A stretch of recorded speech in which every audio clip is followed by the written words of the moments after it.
America और भारत के बीच हुई ट्रेड डील के बाद पूरी दुनिया में हलचल मची हुई है। लेकिन इस डील से ज्यादा चर्चा एक और मुद्दे पर हो रही। क्या भारत अब रूस से तेल खरीदना बंद कर देगा? क्या ट्रंप ने भारत को मजबूर कर दिया है? क्या अमेरिका चाहता है कि भारत रूस से दूरी बना ले? क्या रूस चुप बैठेगा? जवाब है बिल्कुल नहीं, बल्कि रूस तो अमेरिका पर खुलकर टूट पड़ा है और उसने साफ कर दिया है कि भारत के मामले में कोई दबाव नहीं चलेगा। दरअसल डील के बाद अमेरिकी राष्ट्रपति डोनाल्ड ट्रंप ने दावा किया कि भारत अब रूस से तेल खरीद कम करेगा और अमेरिका और वेनेजुएला से ऊर्जा आयात बढ़ाएगा। ये बयान आते ही अंतर्राष्ट्रीय मीडिया में सुर्खियां बन गई। ऐसा माहौल बना दिया गया जैसे भारत ने रूस से दूरी बना ली हो। लेकिन भारत ने पहले इस दावे की हवा निकाल दी। भारतीय विदेश मंत्रालय ने साफ शब्दों में कह दिया कि भारत किसी के दबाव में नहीं है। भारत का ऊर्जा आयात पूरी तरह राष्ट्रीय हित पर आधारित है। जहां से सस्ता और लाभकारी तेल मिलेगा, भारत वहीं से खरीदेगा। न रूस से तेल खरीद बंद करने की बात कही गई, न किसी एक देश पर निर्भर रहने की बात कही गई।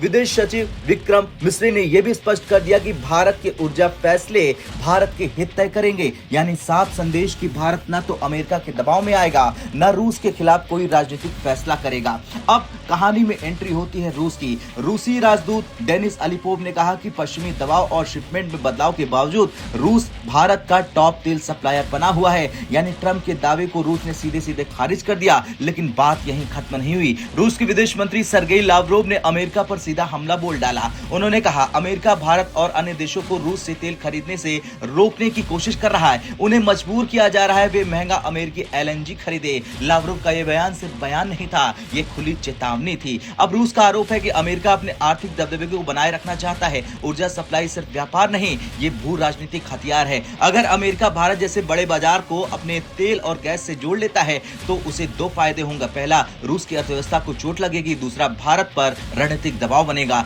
लेकिन रूस ने साफ कर दिया कि भारत स्वतंत्र है, भारत किसी से भी तेल खरीद सकता है। लावरोव ने आगे यहां तक कह दिया कि अमेरिका खुले समुद्र में टैंकरों के खिलाफ आर्थिक युद्ध छेड़ रहा है। ये इशारा था उन प्रतिबंधों और शिपिंग कंट्रोल्स की तरफ जिनके जरिए रूस के तेल व्यापार को रोकने की कोशिश की जा रही है। लेकिन भारत ने इस पूरे खेल में संतुलन बनाए रखा है।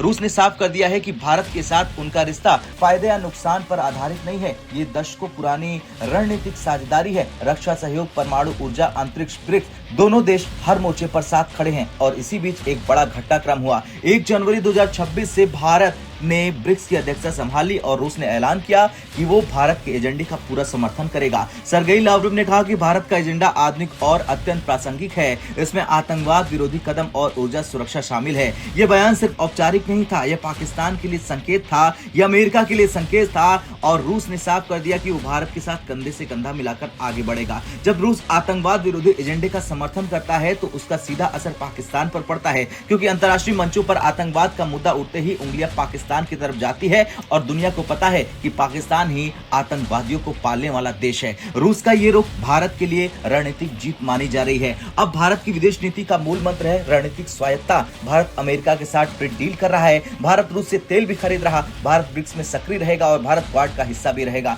ये बहुध्रुवी कूटनीति है। भारत अब किसी एक ध्रुव पर निर्भर नहीं रहना चाहता है। अब ट्रंप लगातार ये नैरेटिव बनाने की कोशिश कर रहे हैं कि भारत रूस से दूरी बना रहा, लेकिन भारत ने इसे खारिज कर दिया, रूस ने इसे खारिज कर दिया। और आंकड़े बताते हैं कि रूस अब भी प्रमुख सप्लायर है भारत का। यानी ट्रंप का दावा वैश्विक मीडिया में चर्चा में जरूर आया, लेकिन जमीनी हकीकत बिल्कुल अलग है। खैर, अमेरिका और भारत के बीच ट्रेड डील हुई, लेकिन इसका मतलब ये नहीं कि भारत रूस से दूरी बना लेगा। रूस ने साफ कर दिया है कि भारत उसके लिए रणनीतिक साझेदार है। भारत ने स्पष्ट कर दिया कि वो किसी दबाव में निर्णय नहीं लेगा। ये खबर सिर्फ तेल की नहीं है, ये खबर है वैश्विक शक्ति संतुलन की। भारत अब किसी ब्लॉक की राजनीति में फंसने वाला देश नहीं है। भारत अब खुद एक ध्रुव बन रहा है और यही बात शायद कुछ देशों को सबसे ज्यादा परेशान कर रही है। जय हिंद।